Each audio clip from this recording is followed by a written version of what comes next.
ముందుగా ఒక కీలకమైనటువంటి సమయంలో ఆంధ్రదేశం నడిబొడ్డులోని విజయవాడలో ఒక అద్భుతమైనటువంటి ప్రీ రిలీజ్ ఈవెంట్ని పెద్ద రూపంలో నిర్వహిస్తున్నటువంటి వృద్ధి సినిమాస్, సుకుమార్ రైటింగ్స్ సంస్థ నిర్మాతలకి, దర్శకులు బుచ్చిబాబు గారికి, అదేవిధంగా సుప్రసిద్ధ హీరో ఒక లెగసీని కంటిన్యూ చేస్తున్నటువంటి రామ్ చరణ్ గారికి, అదేవిధంగా ఈ మొత్తం టీముకి సంబంధించినటువంటి అందరికీ, అన్నిటికంటే మించి ఇంత పెద్ద ఎత్తున విచ్చేసి ఈ కార్యక్రమాన్ని సంపూర్ణమైనటువంటి విజయవంతమైనటువంటి కార్యక్రమంగా నిలబెట్టడానికి మీరందరూ విచ్చేసినటువంటి మెగా అభిమానులందరికీ కూడా ప్రత్యేకమైనటువంటి ధన్యవాదాలు తెలియజేస్తూ, ఇవాళ పెద్ది అనేటువంటి సినిమా ఒక అద్భుతమైనటువంటి దృశ్య కావ్యంగా నిలబడుతుందని చెప్పడానికి ఇప్పటికే విడుదలైనటువంటి గ్లిమ్స్ చూసినా, అదేవిధంగా ట్రైలర్ చూసినా మనకు పూర్తిగా అర్థమవుతూ ఉంది. మనందరికీ తెలుసు, రామ్ చరణ్ గారి యొక్క నటనలోని పరిపక్వత అనేది రంగస్థలంలోనే మనం చూడడం జరిగింది. అయితే ఇవాళ మనం ఇంకా సినిమా పూర్తిగా చూడకపోయినా ఆ గ్లిమ్స్ చూసినప్పుడు కానీ, ట్రైలర్ చూసినప్పుడు కానీ నాకు అనిపించింది ఒక్కటే, ఇలాంటి రస్టిక్ ఫిలిం, పీరియాడిక్ ఫిలింలో మామూలు లవ్ ఓరియంటెడ్ సినిమాల్లో నటించినంత ఈజీగా నటించలేరు.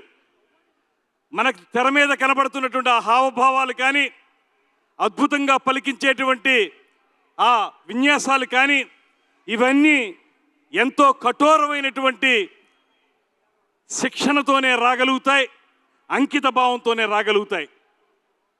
నేను అనుకున్నాను,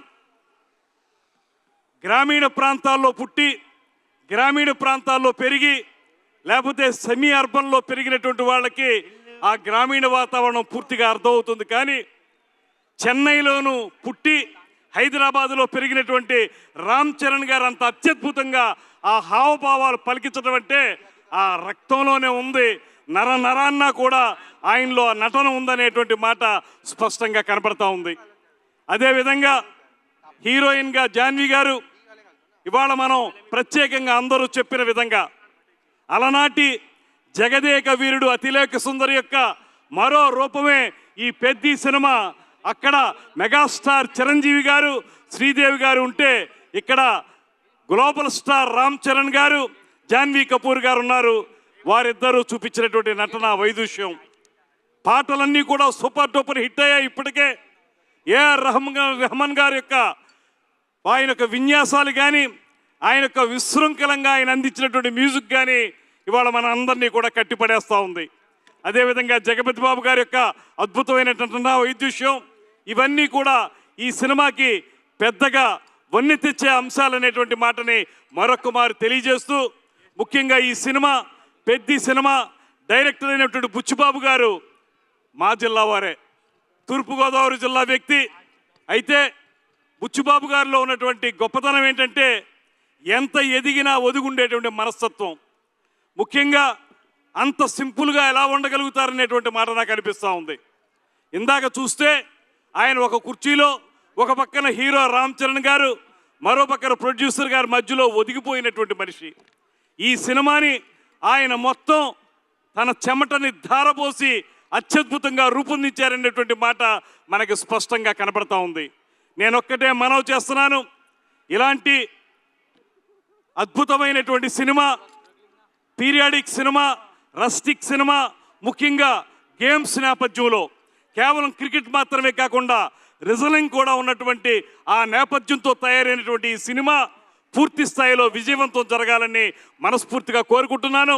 ఇలాంటి సినిమాలు ఆడితే కొన్ని వందల కుటుంబాల వారు నిలబడగలుగుతారు, వారందరికీ ఉపయోగపడుతుందనేటువంటి మాటని మరొకసారి తెలియజేస్తూ, మొత్తం టీం అందరికీ కూడా ప్రత్యేకమైనటువంటి ధన్యవాదాలు తెలియజేస్తూ, సినిమాటోగ్రఫీ మంత్రిగా ఒక్కటే మనవి చేస్తున్నాను, మన ఉప ముఖ్యమంత్రి పవన్ కళ్యాణ్ గారి యొక్క ఆశీస్సులతోనే నేను ఇవాళ మంత్రిగా మీ ముందు నిలబడ్డాను. అటువంటి పవన్ కళ్యాణ్ గారి తరపున కూడా ప్రత్యేకంగా మీ అందరికీ అభినందనలు తెలియజేస్తూ ఈ సినిమా సూపర్ డూపర్ హిట్ జరగాలని, దాంతోపాటు 10 కాలాల పాటు 10 మంది బతికే విధంగా దీని మీద ఆధారపడేటువంటి డిస్ట్రిబ్యూటర్స్ కానీ, నిర్మాతలు కానీ, అందులో పనిచేసినటువంటి కార్మికులు కానీ వారందరికీ కూడా మంచి జీవితాలు కలగాలని మనస్ఫూర్తిగా కోరుకుంటూ, ఆంధ్రప్రదేశ్ రాష్ట్ర ప్రభుత్వం తరపున ముఖ్యమంత్రి చంద్రబాబు నాయుడు గారు, ఉప ముఖ్యమంత్రి పవన్ కళ్యాణ్ గారి తరపున ఒకే ఒక్క మాట చెప్తాను. ఆంధ్రప్రదేశ్ రాష్ట్రం సినిమా పరిశ్రమ అభివృద్ధి కోసం కట్టుబడి ఉంది. షూటింగ్ ఇక్కడ బాగా జరపండి, దాంతోపాటు మౌలిక సదుపాయాలు కల్పన చేయండి. స్టూడియోలు కానీ, రికార్డింగ్ థియేటర్లు కానీ, రికార్డింగ్ థియేటర్లు కానీ ఇక్కడ నిర్మించండి. నిర్మాతలను ఆహ్వానిస్తున్నాం. సింగిల్ విండో ద్వారా మీకు అవకాశం కల్పించడానికి మేము సదా సిద్ధంగా ఉంటాం. మీరు ఇక్కడ షూటింగులతో పాటు మౌలిక సదుపాయాలు కల్పన చేస్తే స్థానిక ప్రతిభను కూడా మనం వాడుకున్నట్టు అవుతుందనేటువంటి మాటను కూడా మరొకసారి తెలియజేస్తూ, ఇంత మంచి కార్యక్రమంలో పాలుపంచుకునేటువంటి అవకాశం కల్పించిన మీ అందరికీ కూడా ధన్యవాదాలు తెలియజేస్తూ, పెద్ద సినిమా సూపర్ డూపర్ హిట్ కావాలని మనస్ఫూర్తిగా మరొక్క మారు తెలియజేసుకుంటూ సెలవు తీసుకుంటున్నాను. నమస్కారం. జై హింద్.